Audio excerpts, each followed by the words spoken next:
Nip It Away Dharma Talks. Talk 10, 16th of September 2012. Right Mindfulness. Professor Geoffrey Hunt talks about mindfulness, concentration, and the anchor and buoy. Today I want to talk about how to bring together concentration and mindfulness, or how to bring together what is called shamatha and vipassana. Alright, concentration is where we focus the mind on a fixed object, which could be a mental object, it could be a physical object outside. It could even be something like a koan, which is a paradoxical thought about something. But the idea is that we have some fixed object which we keep the mind with for as long as we can, and the mind becomes more tranquil precisely because it is fixed. And the fragmentation, the scattering of the mind starts to decline, rather like the surface of a pond that's choppy at first and starts to settle down until it becomes clear and reflecting. And eventually, by using the concentration method, the mind, in theory, could become perfectly clear, perfectly reflecting. So that's a meditation technique in itself, but it requires quite a dedicated effort to bring that about. So that is not our main method actually, but we can't meditate without training the mind to focus and to stay in one place. So we do need to develop our power of attention and focus to rest in one place, such as using a candle or the after image of a candle when you close your eyes. Or it could be what's called classically a kasina, which could be a little bowl of water or earth or a coloured object of some kind. Or it could be just watching the breath very intently, very continuously, very carefully. And this is where the boundary between concentration and mindfulness actually breaks down, because they're not that clearly distinct. Because when we are watching any object, we are doing so mindfully.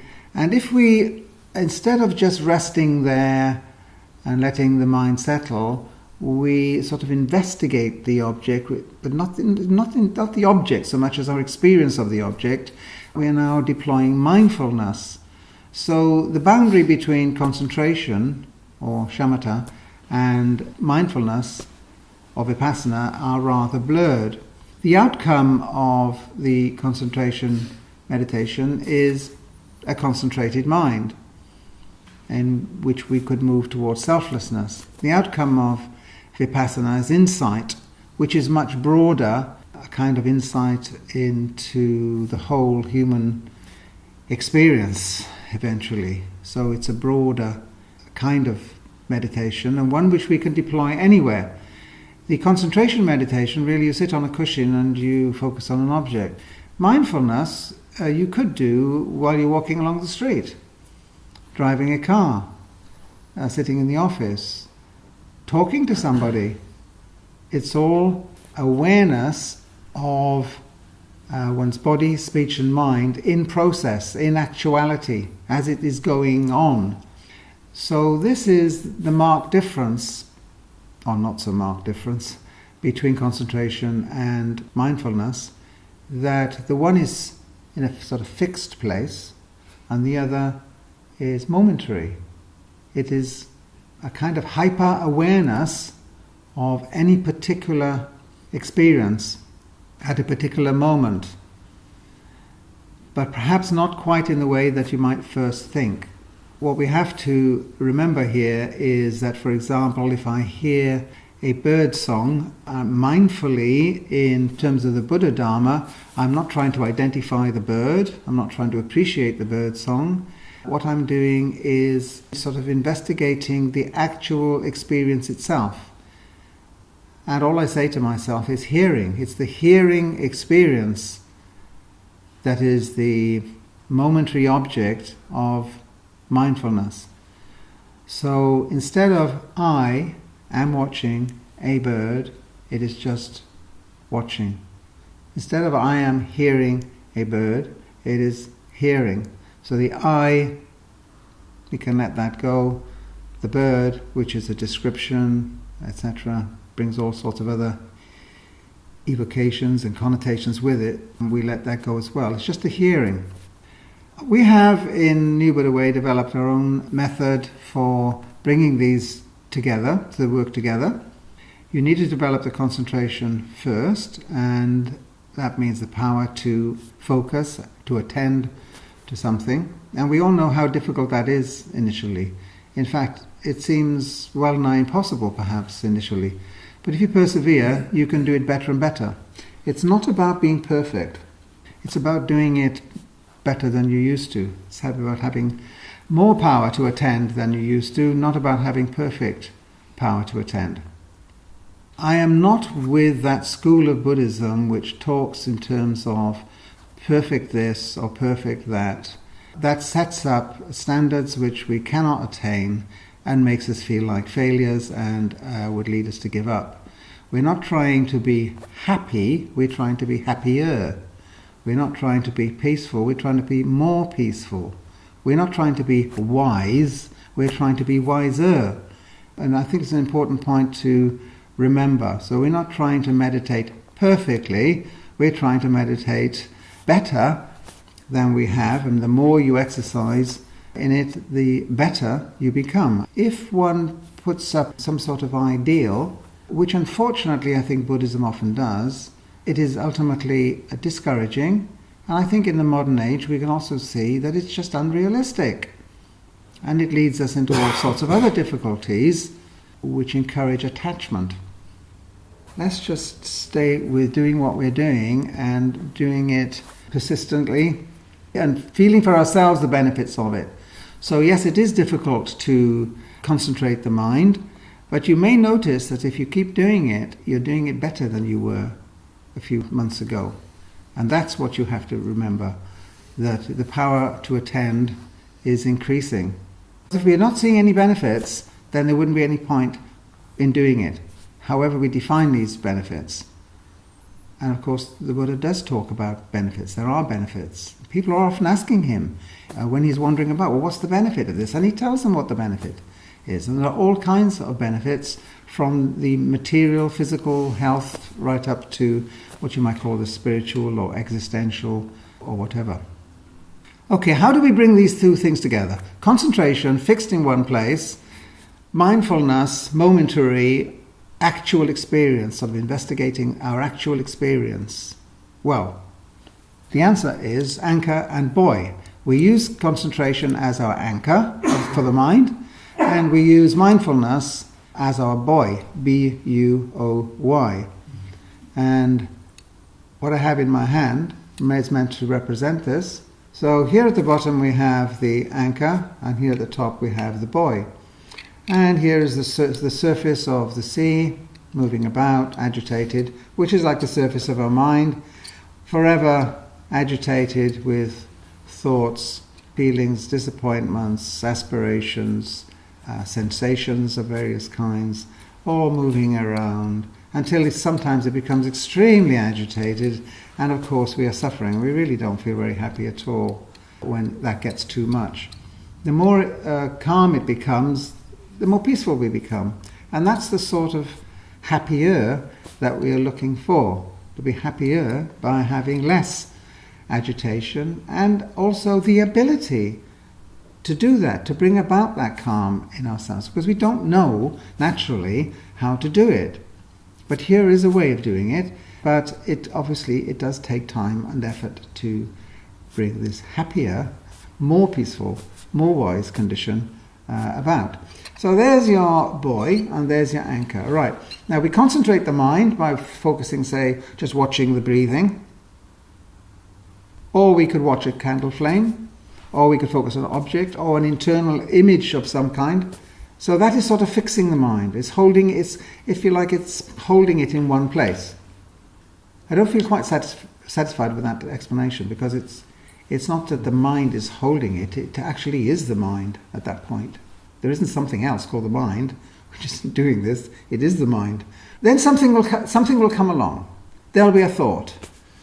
Why did so-and-so speak to me in that tone of voice yesterday? This is what we do, isn't it? pops up from nowhere.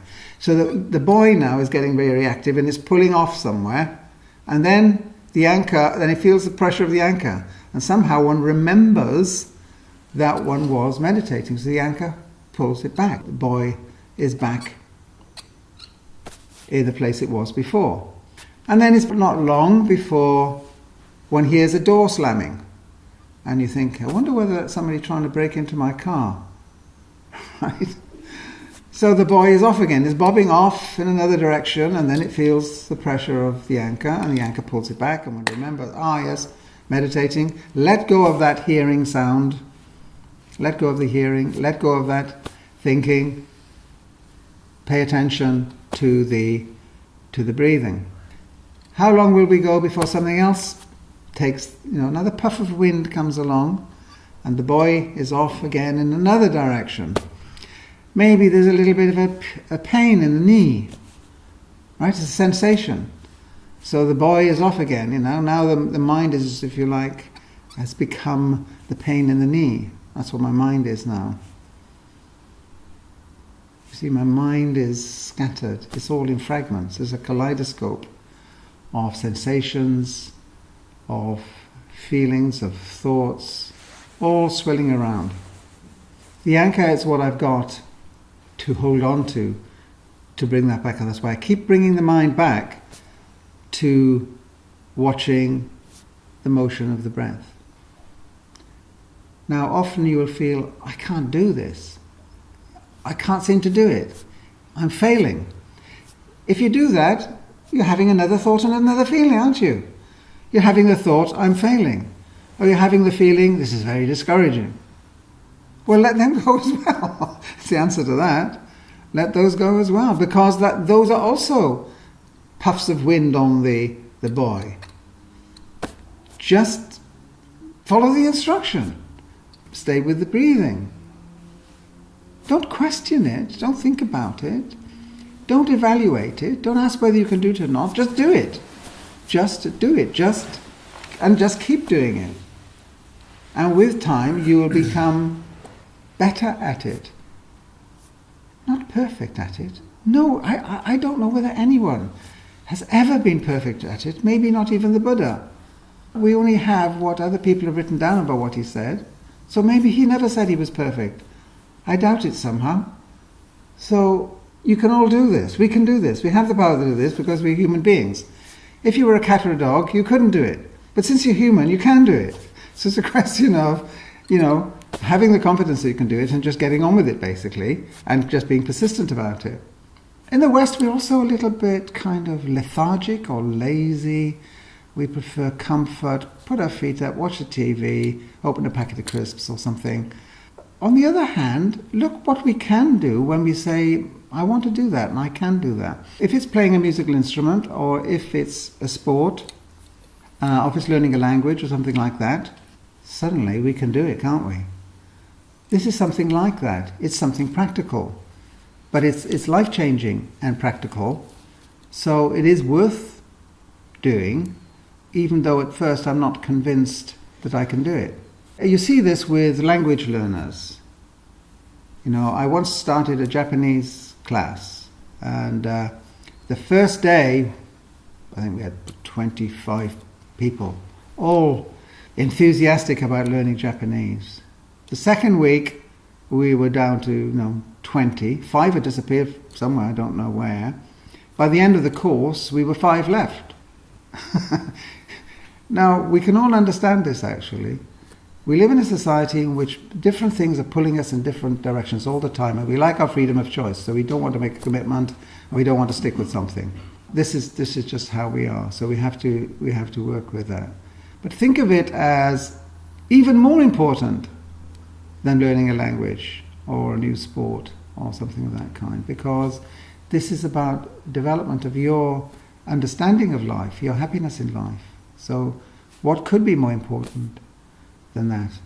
The more of us that are wise and compassionate and so on, the more peaceful society at large is as well. So, the anchor and the buoy. The buoy now represents mindfulness, because this is how it works. I am paying attention to my breathing, following my breathing, which is a good in itself. That's the concentration part. I'm just doing that. And then I hear something. Right, now I say to myself, hearing. I notice what it is that is pulling me away, that is pulling at the anchor. And once I've said that to myself, I then let go of it. So I'm back to watching the breathing. Then there's a sensation, e.g. the pain in the knee or the itch on the top of your head. Now you say to yourself, sensation. You don't say anything about what it's like or start telling a story about it in your head. You just say sensation, back to watching the breathing. After a while, you hear maybe somebody tapping on the window. You don't say somebody tapping on the window and then start inventing a whole story around it. You just say hearing. That's the actual experience at that moment. So you just say hearing, return to the breathing. So we can start with hearing, sensing, thinking as the main bits of experience that we pay attention to in mindfulness, in this method, the Buddha Dharma. It might sound a little bit strange at first because, as I've said in earlier talks, the tendency is to identify the object that's associated with the experience and then to judge it. Bird, I've identified it. Birds are nice, now I'm judging it. Door slamming, I've identified it. Door slamming doesn't sound nice, now I've judged it. So I don't do that. I just say hearing, because that's what it is. It's just hearing. That's the interface, if you like, between what I take to be the me in here and the world out there, is that experience, the hearing, the tasting, the touching. That's contact, if you like. Later on we come to question that, but it's that, if you like, interface that is what we are paying attention to. We're not interested in what's on either side of the interface. It's just the interface, just the actuality, just the bare experience. So if you hear something, just say to yourself, hearing. Right. When you do that, you are being mindful. That's the first step in mindfulness, because now you have acknowledged some aspect of your experience. That's mindfulness. You're now acknowledging some aspect of your experience. When we develop that power a bit more, we can start, if you like, investigating those aspects of experience. Investigate hearing, investigate sensing, investigate thinking, and ask ourselves, so is that what I am? Am I just thought? Am I just thinking? Am I just sensing or perceiving? Where we're going with this is to loosen up this strong sense of self that we have, which always wants more, that wants to manipulate the world and wants to cut it up, divide it up, reject or accept according to its own choice. It's an illusion and it doesn't make us happy. But we're not trying to let go of the world entirely. It's development of wisdom, so we understand what is going on with us. But we're not trying to eliminate our humanity. I will still feel a pain in my knee. I will still hear the door of the car slamming. But my attitude towards it will be different from what it was. So I hear car door slamming and I don't feel irritation or frustration. It's just there. It just arises. See, there's tremendous power in this, isn't there? If you think about it. If we can only do this, there's tremendous power in it to have more control over our lives. But we think that controlling our lives is about being careful with money, or choosing the right friends, or living in the right postcode area. It's all external stuff. What we don't think is actually controlling our lives is about understanding how we are responding and reacting and conceiving what goes on apparently around us. and that there really isn't a division at all. There is no mind separate from a world out there. It's all made up. It's all just responses. So there's power in understanding this. That's what the Buddha is teaching.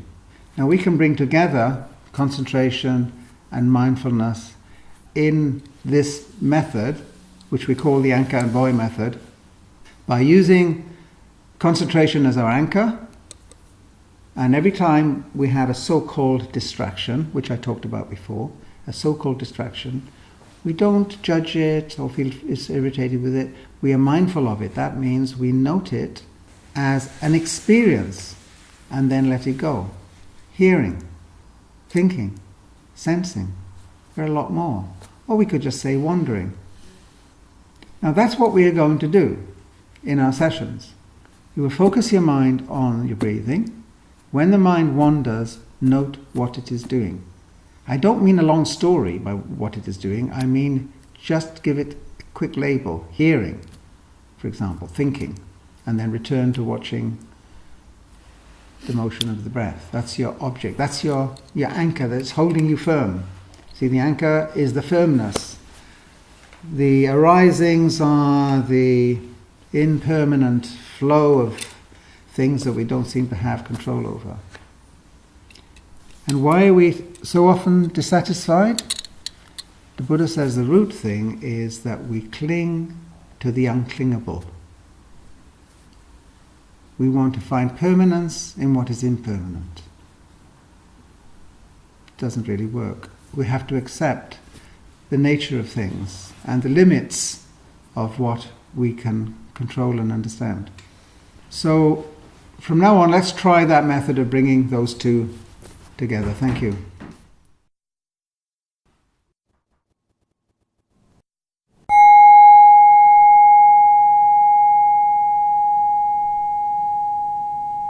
New Buddha Way approaches meditation as a way of life, letting go of east and west, past and future, and starting afresh here and now. To find out more, visit www.newbuddhaway.org.